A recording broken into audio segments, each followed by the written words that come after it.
if you look at a country like the US, which is generally a standard for comparison, there is an act called No Child Left Behind Act, which means all children have to be brought to the mainstream and no child should be left behind. So unfortunately for us, this has evolved only over a period of time. And we thought India is a place where academics is given priority more than anything else. But nothing is done as far as your basic foundation is concerned. Whether students are emotionally strong, whether their IQ is assessed, based on what they can do, whether the speech and language and communication are assessed, whether hearing is assessed, and many other parameters, related to their psychology, their speech, the nutritional aspects. So we thought that something comprehensive needed to be given to students to help students, parents, and teachers. Because when you help students, you're also helping parents and teachers to address all these issues in a very positive manner. So if there are no pilots, would we all fly? If we don't have people in the army, would we all be safe? So if we don't have radio jockeys, would we all have entertainment that we have while, moving about in our car, switching on the FM station? No. So I think we need to have people in all professions and we need to train people who are really passionate about what they're doing. Not everything that matters needs to be loud. Some conversations help you pause, some help you see differently, and some stay with you long after they end. Welcome to Inspire Someone today, my dear listeners, a space for honest conversations about life, work, and the choices that shape who we become. No quick fixes, no borrowed certainty, just real stories, thoughtful reflection, and the quiet courage to live with intention. This is Inspire Someone Today, where conversations are human, reflective, and meant to stay with you.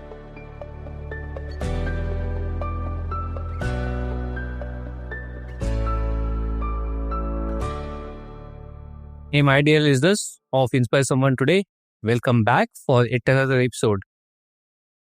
Many change efforts fail not because of lack of intent, but because of lack of clarity. In this Changemakers episode of Inspire Someone Today, I am joined by Manoj Krishnan, who shares his journey into leadership and social impact, what drew him to this work, and the challenges he has faced along the way, and what he has learned about focus, alignment, and making change that actually lasts. This is a conversation for anyone trying to do meaningful work without losing direction. Let's begin. Manoj, welcome to the show. Thank you, Srikanth. I think we are meeting up after a long time. Yes, pleasure to be here. And I'm happy that, somebody of your stature is taking up an initiative like this to discuss things on social impact, something that's very important today in the society, and the positive outcomes it could create for many young people across the world. Absolutely. That's the reason why we are talking today. You are one of those foremost change makers in the making. You have made significant impact to the community that you are responsible for. Where do we begin? You did not start your career saying that let me be in the social impact place or let me kind of do something for the community around me, but you started somewhere else. So what was the trigger that drew you to what you are doing today? Well, I think a long answer I have to cut short because, nothing in my life was planned. Okay, this could be a motivation for many people who think that, they're not being guided properly or they're not sure of what they need to do in life. So all that happened was because of maybe the kind of environment I was in, the kind of work that I took up, the things that I observed around me. And finally, even starting the Compass team was basically an accident because it started off from a company I was working. Probably that was the last corporate job that I took up. Maybe after 19 years when I started the Compass team, I wanted to do something for students, parents and teachers because I'd always loved teaching. And it was a time when emotional well-being was actually gaining crescendo. So I thought, why not do something in that space? And that is how we decided to set up the Compass team. It's been more than 15 years now. So that is how the journey started. So the trigger was maybe the company I worked in, where we were recruiting a kind of specialist to the US. And when I tried to understand what they were doing in terms of service delivery, and I felt that this could be curated into a wonderful program where students, parents, and teachers could get benefited. And that is how the whole thing was born.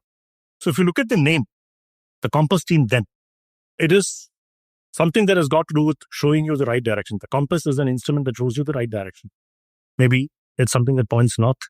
And it was a short form of what we are actually planning to do, comprehensive assessment of students. So we did this as a team, and that is how the term, the compass team, came into being. This name was coined at around midnight. So I called up with two of my partners. I said, this is what I have in mind. They said, nothing else is required. This is the final name. Hey, that's interesting. That's the birth of Compass. Yes. So for the benefit of all of our listeners, if you were to kind of give a bit about what is Compass team about, what was the need for the comprehensive assessment of students, and how did this whole idea came into birth? I think very valid point. Now, if you look at a country like the US, which is generally a standard for comparison, there is an act called No Child Left Behind Act, which means all children have to be brought to the mainstream and no child should be left behind. So unfortunately for us, this has evolved only over a period of time. And we thought India is a place where academics is given priority more than anything else. But nothing is done as far as your basic foundation is concerned. Whether students are emotionally strong, whether their IQ is assessed, based on what they can do, whether the speech and language and communication are assessed, whether hearing is assessed, and many other parameters, related to their psychology, their speech, the nutritional aspects. So we thought that something comprehensive needed to be given to students to help students, parents, and teachers. Because when you help students, you're also helping parents and teachers to address all these issues in a very positive manner. So that is how the whole concept was designed. And I think we brought in a lot of changes over a period of 8 to 10 years, because the final module, the final program that we had was not born in the first year. So we started speaking to parents, we started speaking to schools, we started speaking to, parent-teacher associations, we started speaking to managements. And I think that was probably the toughest part of my journey, where creating awareness was very, very important.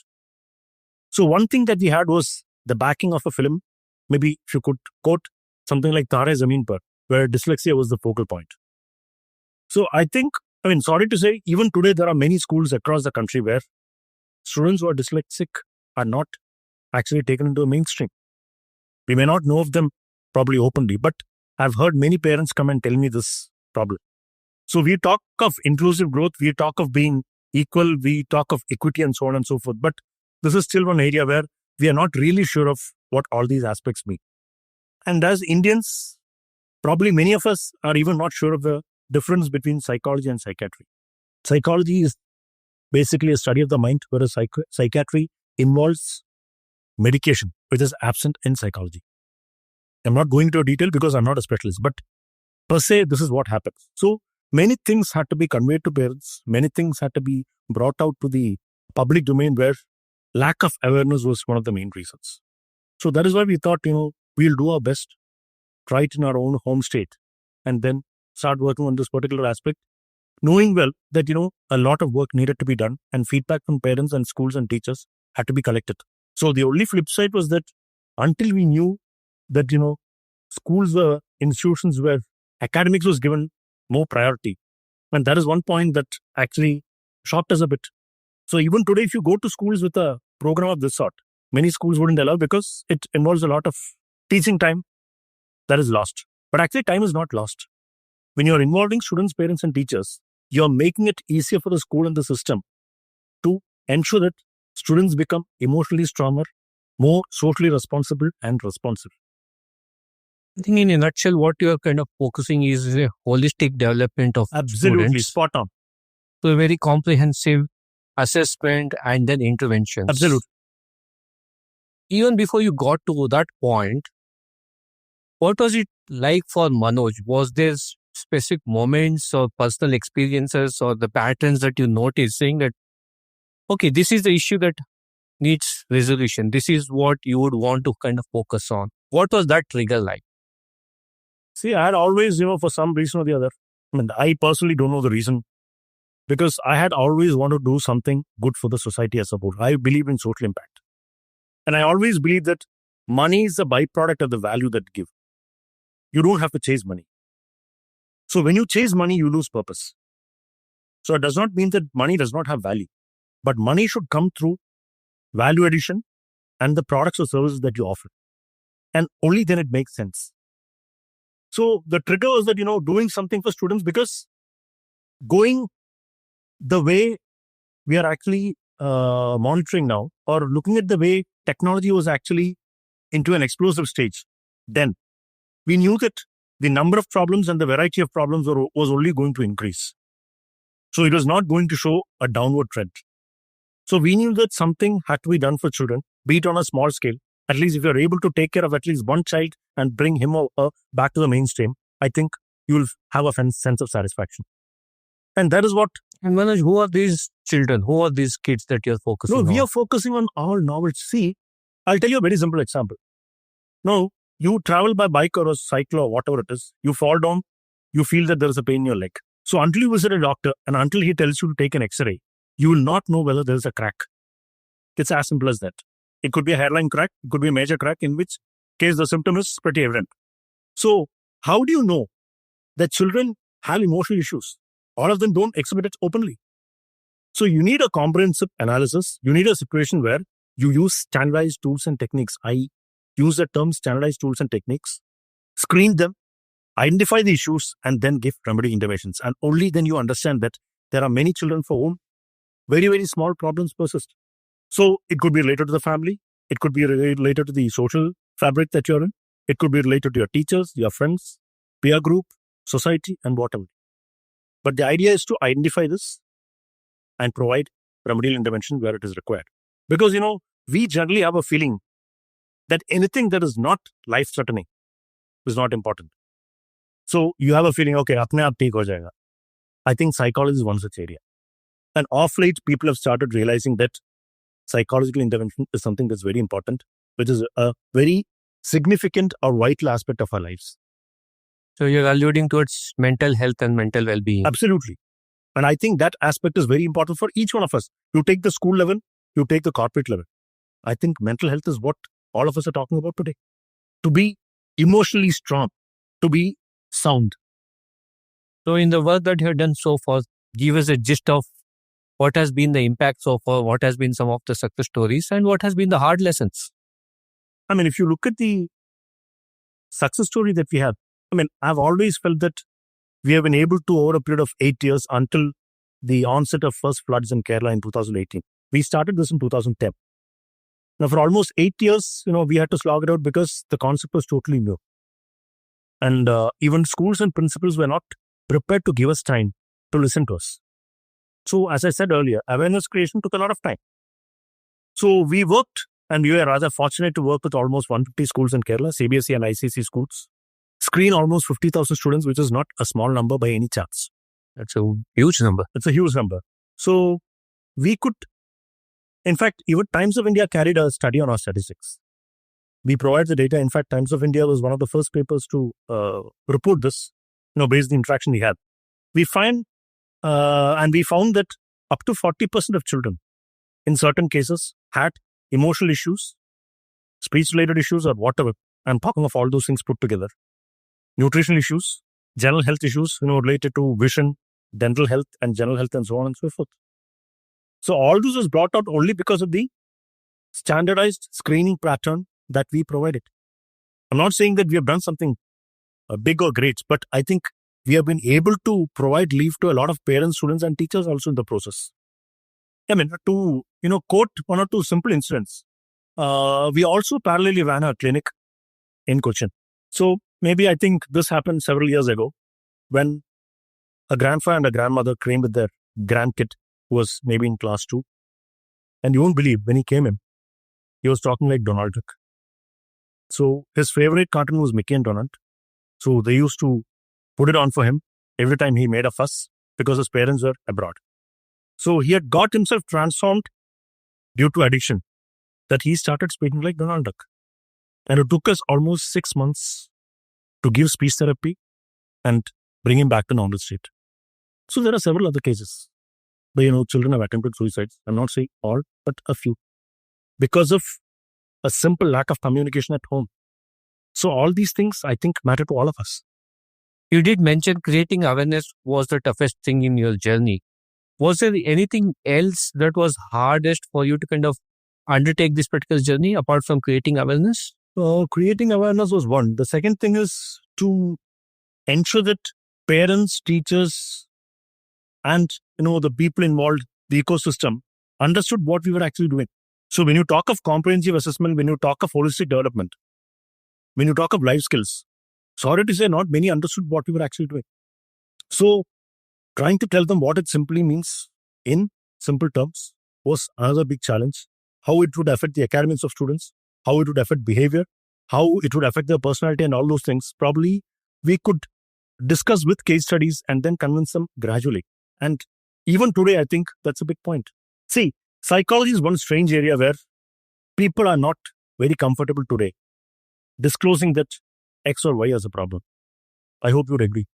We see a lot of ads, endorsed by celebrities saying that if you have a problem, if you feel that you're lonely, you need to talk to someone. But how many of us genuinely talk? Still a taboo. It is still a taboo subject. So I think talking to somebody requires strength. And anyone who seeks help, I repeat, anyone who seeks help is strong. I don't consider someone who seeks help as a weak person. I consider someone who, because he knows that he has a problem or she has a problem and seeks help. And that is a sign of strength. So we have this system of misinterpreting various things. Everything might look hunky-dory. Everything might look fine. The person might be smiling. But I always believe that there should be one person apart from you who knows everything about you. And this is something that I share with all my students, with teachers, with friends and corporate executives, everyone. Because we are just human beings. I can totally resonate with this, Manoj. A country is so much obsessed with academic excellence, academic brilliance. To have this holistic view, to focus on the emotional well-being, the mental well-being, is a tall order. And having worked in this space for nearly 2 decades, is that right? Absolutely. So we are completing 16 years. Okay. So in this 16 years of your experience, now looking back, what has this journey taught you in terms of leadership, in terms of the human systems, that you have better appreciation, better visibility now than 16 years back? Life is very simple. We are trying to complicate it. Okay, point number one. Point number two, I think I repeat the statement wherever possible. We are just human beings. We are not human beings. We are just human beings. And I'm not sure if after winking my eyes, I would open it again. We have to be grounded. We have to be prepared to learn every day. We have to accept realities. And we have to relearn and unlearn. I think compassion, empathy for others, a spirit of teamwork, because nothing can be done alone. I think you bring home some of those very basic human elements, and that has been pretty much consistent in this series of change makers that we are talking about. And what guest after guest have been repeating is those basic human elements: empathy, compassion, having that ability to connect human at a human level. Yes. Right? Now, Manoj, we are in 2026. If we were to kind of do what you're doing, would it be, what would you do that is exactly the same, or what would you do differently? I would not compromise on the values that I hold even today. No change, because as I've repeated often, money is a byproduct of the value that we provide. We don't chase money. Okay. So we'd be as transparent as possible, work on the same value system. But given a change, probably I thought, I'll quote this example. One of the parents who came to a clinic, he said, "Sir, you have to market yourself better because there are people who need your service. And only if you tell them that you have something like this, others will come and know." And I felt he had a point. So probably being in marketing for almost close to 3 decades, I felt that I was a poor marketer. I wasn't aggressive. I wasn't aggressive not because I didn't want to be, but I didn't want to chase numbers or figures. But after a point of time, unless you are an entity that is funded or you're a charitable organization, money does count. And every pie has to be made ethically. So given that I would have probably spent more, employ people who know the job well, who are people who really want to work in this space and not just for time pass. People who want to make a difference in the society as you do. At the same time, people who want to be change makers themselves. Yeah. So I think these are things that I would have changed. And most importantly, I would have probably, I was always frugal, but I thought at times we were overstuffed because the specialists that we had were not available very easily.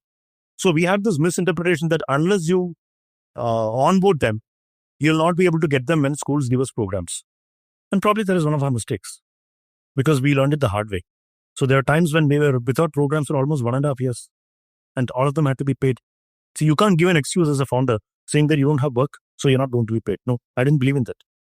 This is so much of a lived experience, lived playbook, so to say, right? You have kind of gone through the journey for you to kind of go back and say what worked, what didn't work, which is also very interesting point in our conversation is for more of our people, more of our listeners who are wanting to be in this particular space, who want to do good, who want to be in the social impact space, but they don't know where to begin. So from your experience, if you were to kind of provide a playbook of sorts, what's a realistic playbook that you would recommend for people who want to get started to make an impact in the social impact space? Well, Sriyan, frankly, if you ask me, I don't think there is a general thumb rule for any program of this sort because we started doing something which was never tried before. I didn't have anything to fall back upon. I didn't have anything to refer. So for me, it was on a fresh page. But if somebody else, asked me today, I would definitely say that one, save for the rainy day and then begin because you should have fun with it. Okay. Point number 2, employ people who are more capable than you. If not anyone else, have one person who will look into your book of accounts because you should know what comes in and what goes out. And most importantly, build a very sound value system with which you will be able to serve the target customers that you're looking at. Word of mouth alone is not enough for marketing. So as you always say, only a child that cries gets milk. You should also know how to cry, at least softly, so that you will have customers coming. So that's a good enough playbook, at least for people to kind of note it down, saying that have a rainy day fund, have people who are more capable, better than who you are as a founder, have a good leash on your finances. If you can't manage it, hire somebody who's professional about it. Driven by value system and marketing is the key. You may do a fantastic job if people do not know about it. What good is that work? So you need to have better marketing about it. Today you have examples of bad products being sold very well in the market because of marketing. And you have very good products on the shelf which are not moving out because of a want of marketing. So it's always there. So for somebody who would want to get into this space, in the social impact space, okay, what do people generally underestimate a lot? See, for us, social impact maybe is always misconstrued with charity, okay, to a large extent. Social impact is misconstrued with lack of money. Social impact is misconstrued with lack of satisfaction. So people say, I'm not here to do service. I think all of us are here to do service. Service that gets paid, but then you don't call it service. One thing that does not get paid is free service. So here, the opportunities are plenty. It is only your thought process that makes you tap the right opportunity. I mean, today, I think youngsters have a lot of ideas. So if you're passionate about making a change, I think you should start gradually and build up. You should be playing a test match and not a T20. And unless and until you have patience, please don't venture into this. You cannot eat an egg and then look at your biceps. It will take time for muscles to build. It's a marathon. It's a marathon, absolutely. And you have to be emotionally strong to build up this kind of a system. That is what is required because you have to be resilient.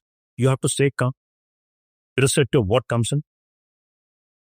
Because, you'll be, just like any other business, you'll be facing a lot of turbulent issues. So you have to be prepared. So one area of what I've heard a lot, particularly from the founders, is the challenge around fundraising, the difficulties around fundraising. Do you want to talk a bit about it? See, I will definitely talk because, first of all, let me make it clear, unlike say X, Y or Z, I'm not somebody who's looked at a $1 million or $1 billion valuation and then probably trying to scale. Because I believe the basic essence, the basic service level, and the impact that you create should only go up, should not go down. So usually what you see is in any kind of service industry, when the number of customers goes up, your service level goes down.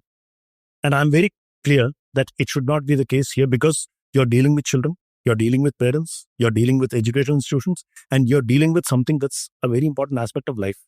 So anything that I provide must carry the guarantee of service. And parents should definitely be able to reap the benefits out of it. In the sense, they should come and tell me that this is what you've done for my child, this is what you have done for us. And we feel that many other people have been part of the system. So as far as funding is concerned, I think most people look at scale. Most people look at technology upgradation. I'm not averse to technology. I feel technology is a very good tool that can be used, especially with more new things like AI coming in today. A lot can be done. But again, this cannot be something that can be pushed into the system like an ordinary tech, because you have to be genuine in what you do. It is not about probably trying to make someone learn maths or learn physics or learn chemistry. No. Here, you're dealing with minds, you're dealing with students, you're dealing with parents. All of them have problems. So they come to you just like a doctor. They're just like we go to a doctor for feeling ourselves comfortable. Parents, students, and teachers and institutions have to feel comfortable taking up a service from our end. So the kind of work that we do will have more of social impact, but definitely monetary returns too, because it is not a charity service. So unless and until I am fully funded for charity, in that case, it will be different. But here, what I need to tell people who look at funding is, when you are throwing hundreds of crores into ventures where many of them go bust probably in 1 year or 2 years, you should look at small enterprises where probably a few lakhs could save a lot of founders, where very impactful work is being done. And this has always been my stand.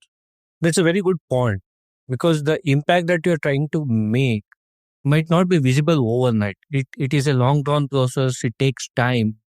And when you have investors investing money, the natural tendency is to kind of see, okay, what's the outcome?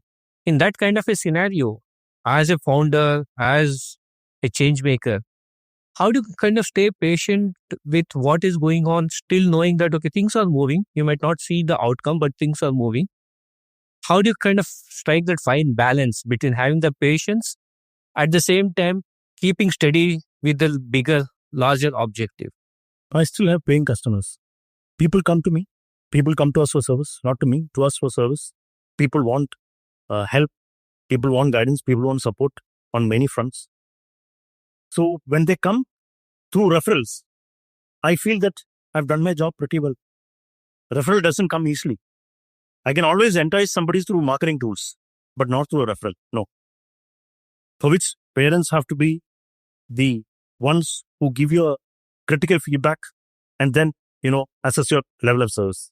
So I think as far as I'm concerned, as far as the organization is concerned, I think we get customers. The only thing is probably we are working on something totally different. And as you might know, that new platform is called Aspenter, where we are going to be looking at students right from class 1 upwards, till you become a professional, to ensure that your holistic development takes place, you're skilled, you're trained, you're put in the right institutions, so on and so forth, everything that is part of the overall developmental ecosystem. Manoj, that is your word. If you were to kind of give this advice to somebody wanting to start something in the social impact sector, where you need to have a lot of patience, you need to invest a lot of time upfront, you might not see results for months, for years together, what would be your recommendation for those bunch of people? If you're not prepared to wait, please don't jump in. So you got to be prepared for the long haul. Absolutely. You have to be prepared for the long haul. There's no doubt about it. Because you should be someone who is ready to face eventualities, which would come in many forms. You could be someone facing very turbulent times. You could be someone facing the backlash of your bankers or financiers or people who have lent money to you, unless and until you're somebody who's sitting on a pile of cash. Schools may not come to you, or customers may not come to you immediately. but you'll have to wait. I think your work should speak for itself. Fine tune it. Stay focused. Stay focused, be ready for the long haul. Yes. How do you define success in this scope of work, in this field of work? I think every referral that comes back saying that X or Y has referred you is for me is a success.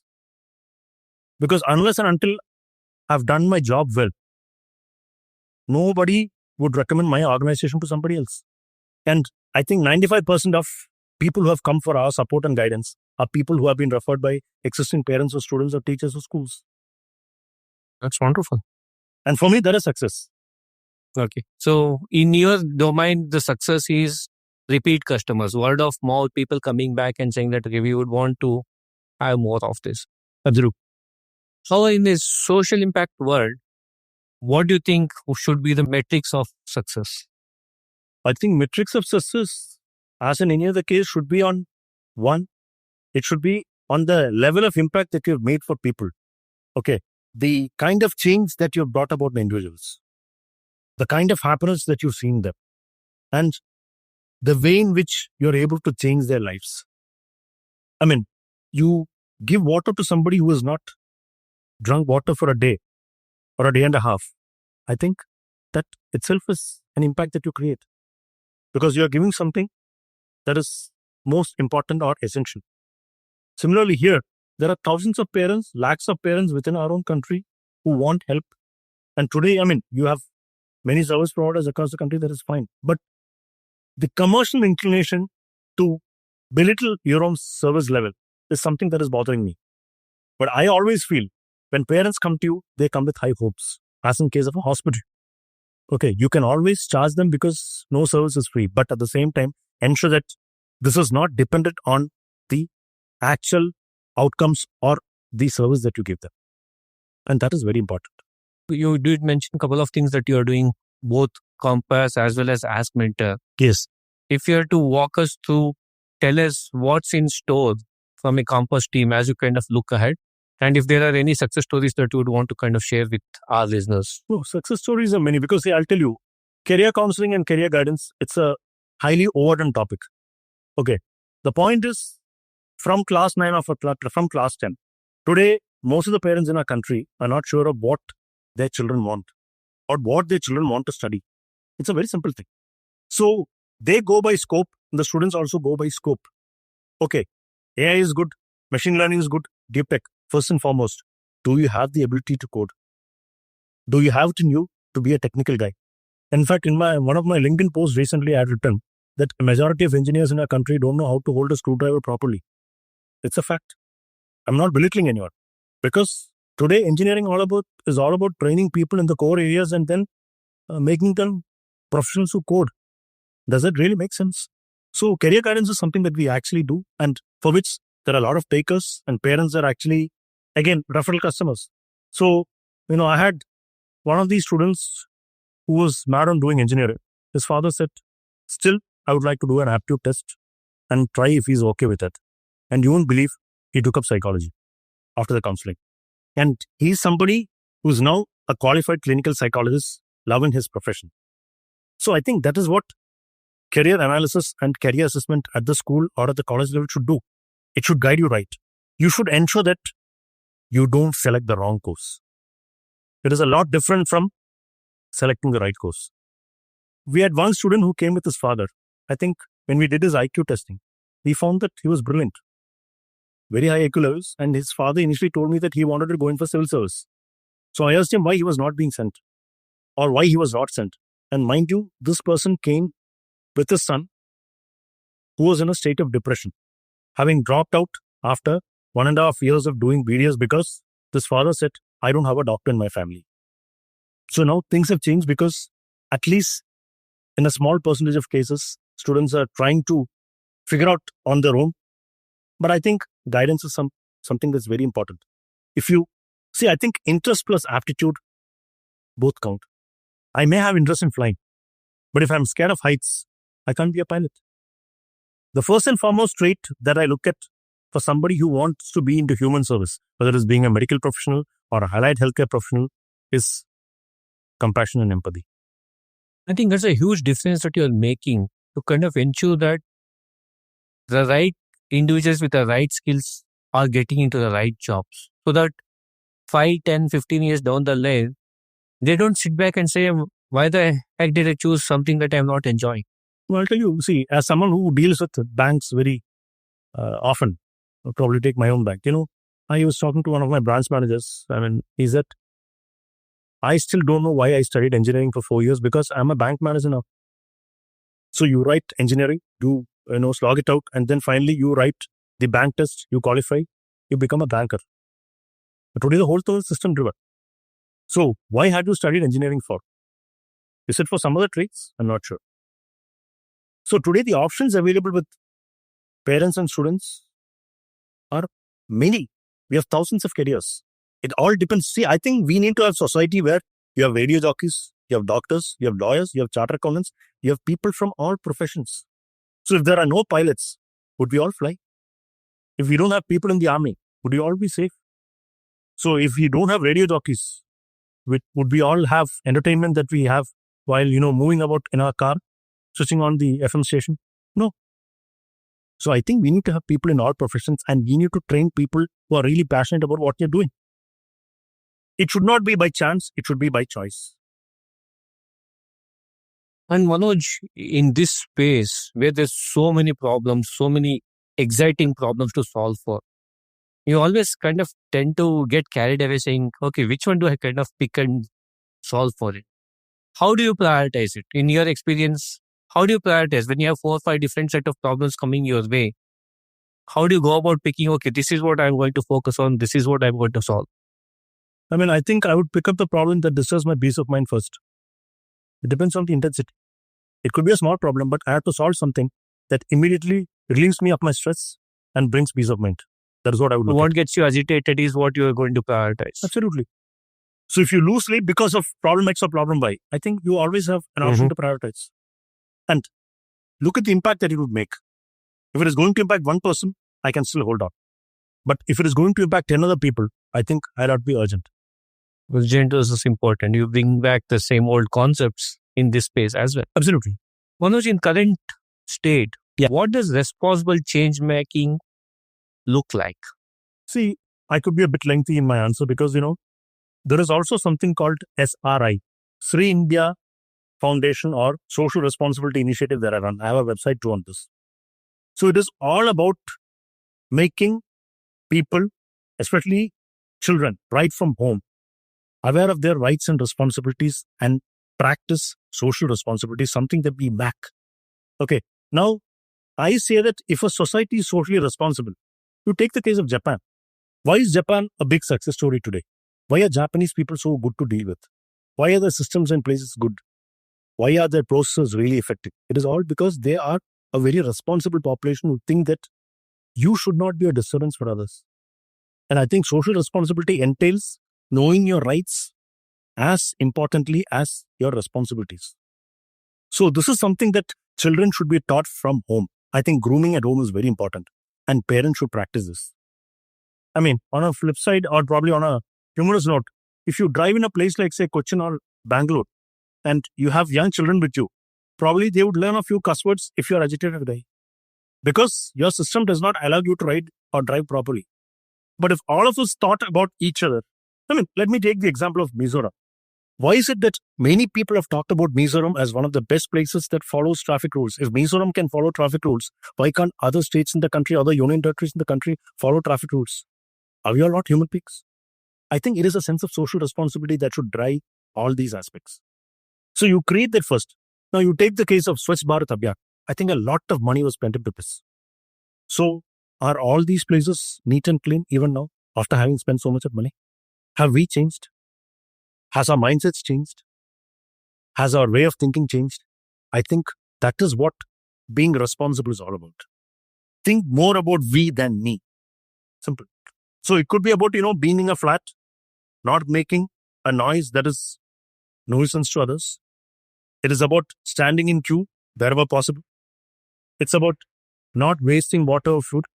It is about not consuming more than what you want. And we see examples of this in our daily lives. It's a powerful call out, we versus me. Absolutely, yes.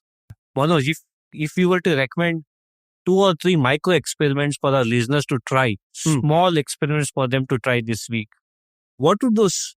First and foremost thing, I think all of us attend weddings, parties, or receptions, right? Now, you would have seen people picking up plastic water bottles that are served.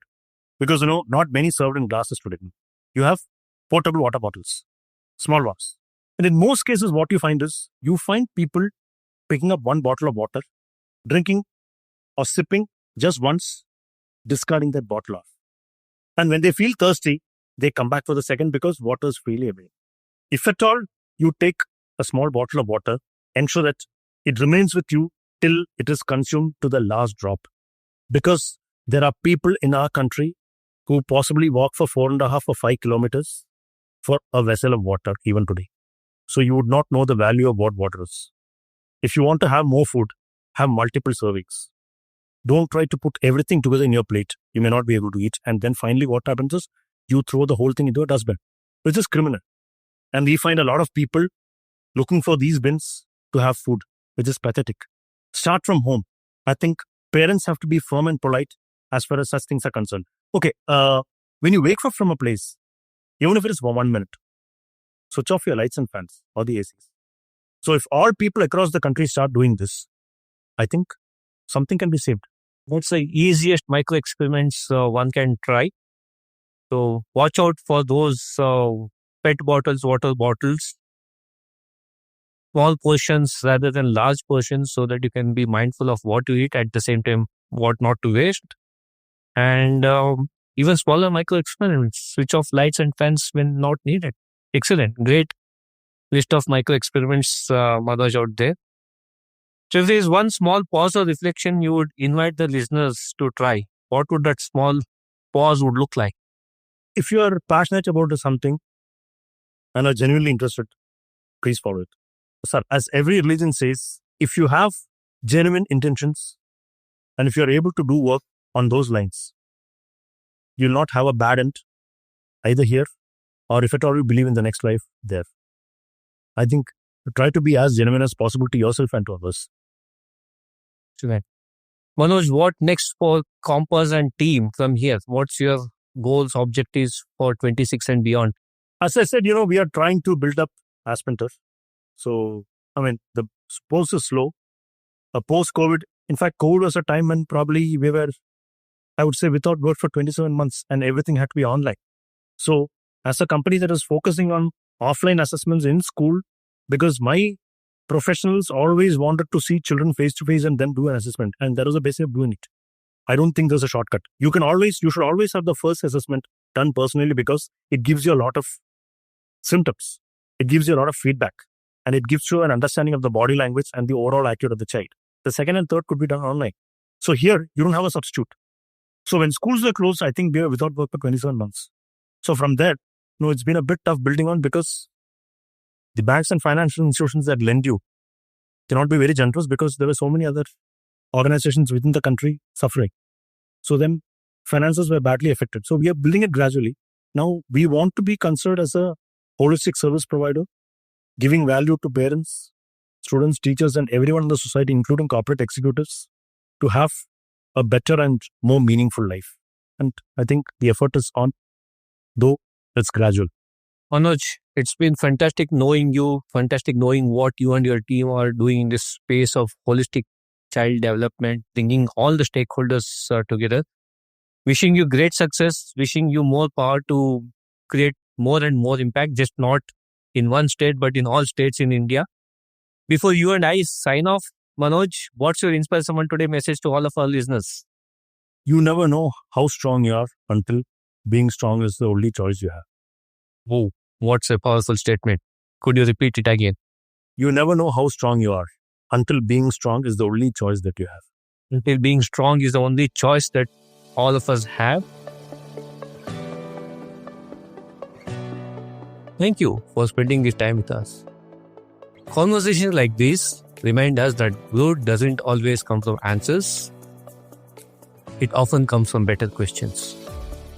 Inspire Someone Today began with the belief that each of us has the power to make a difference. Not to grand gestures, but to everyday choices. That belief still holds, now with a little more depth and a lot more listening. If something from today's episode stayed with you, carry it forward, share it, sit with it, or explore it further through the IST community or the book Inspire Someone Today. Until we meet again, stay curious, keep inspiring, and inspire someone today.